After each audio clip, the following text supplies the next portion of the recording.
পাকিস্তান যুদ্ধবিরতি লঙ্ঘন করলে তাদের বিরুদ্ধে যথাযথ ব্যবস্থা নেয়ার অনুমতি দিয়েছে ভারতের সেনাপ্রধান।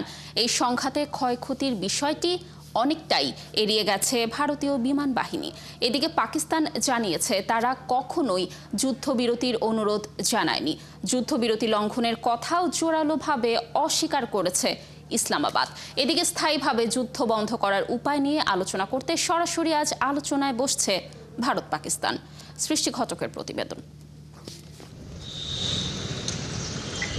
টানা কয়েকদিনের সংঘাতের পর কিছুটা স্বস্তি ফিরতে শুরু করেছে ভারত ও পাকিস্তানের সীমান্তবর্তী এলাকার মানুষের জনজীবনে।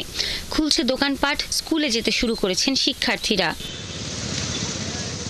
22 এপ্রিল কাশ্মীরের পেহেলগামে হামলার পর থেকে এই প্রথম একটি শান্ত রাত কাটল ভারত পাকিস্তান নিয়ন্ত্রণ রেখা এলওসিতে।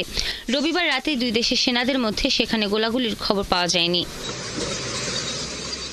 পাকিস্তানের লাহোর ও ইসলামাবাদে এদিন পাকিস্তানের সেনাবাহিনীর সমর্থনে র্যালি করেন দেশটির সাধারণ জনগণ। একনল হ্যান্ড ওয়াশ 100% প্যারাবেন ফ্রি, তাই নিরাপদ হাতের জন্য আস্থা রাখুন একনলে। যুদ্ধবিরতি ঘোষণার আগ পর্যন্ত ভারতের 26টি সামরিক স্থাপনায় হামলা চালানোর কথা জানিয়েছে পাকিস্তানের সেনাবাহিনী। তবে যুদ্ধবিরতি লঙ্ঘনের অভিযোগ প্রত্যাখ্যান করেছে ইসলামাবাদ। সেনাবাহিনীর মুখপাত্র হিসেবে আমি 200% নিশ্চয়তা দিয়ে বলতে পারি যে আমাদের সেনারা এলওসিতে যুদ্ধবিরতি মেনে চলছে। আমরা পেশাদারিত্বের সাথে কাজ করি এবং নিজেদের দেয়া প্রতিশ্রুতি রক্ষায় সরকারের নির্দেশনা কঠোরভাবে মেনে চলি। তবে পাকিস্তান যুদ্ধবিরতি চায়নি, বরং ভারতই চেয়েছে বলেও দাবি করেন তিনি।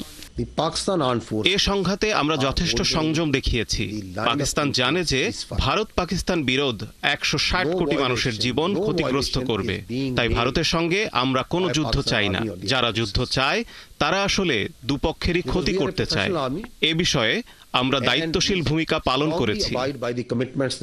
এদিন পাকিস্তানের সঙ্গে লড়াইয়ে বাহিনী ক্ষয়ক্ষতির মুখে পড়েছে কিনা সে প্রশ্নের জবাবে ভারতের বিমান বাহিনী বলেছে ক্ষয়ক্ষতি লড়াইয়ের অংশ।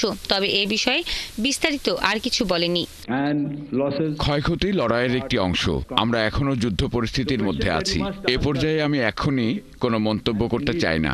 আমি শুধু এইটুকুই বলতে পারি যে আমরা আমাদের সুনির্দিষ্ট লক্ষ্যগুলি অর্জন করেছি এবং আমাদের সমস্ত পাইলটরা দেশে ফিরে এসেছেন। এদিকে ভারতের রাজস্থান রাজ্যের বাড়মেরে অপরিচিত ড্রোন দেখা যাওয়ায় সতর্কতা জারি করা হয়েছে। বাসিন্দাদের ঘরে থাকার নির্দেশনা দিয়েছে স্থানীয় কর্মকর্তারা। ভারতের সেনাবাহিনী এক সতর্ক বার্তায় বলেছে, পাকিস্তান যুদ্ধবিরতি লঙ্ঘন করলে স্থানীয় কমান্ডারদের যথাযথ ব্যবস্থা নেওয়ার অনুমতি দিয়েছেন সেনাপ্রধান। আর সতর্কতামূলক ব্যবস্থা হিসেবে তাৎক্ষণিক প্রতিক্রিয়ায় ব্ল্যাকআউট ঘোষণা করা হয়। সৃষ্টি ঘটক, 71।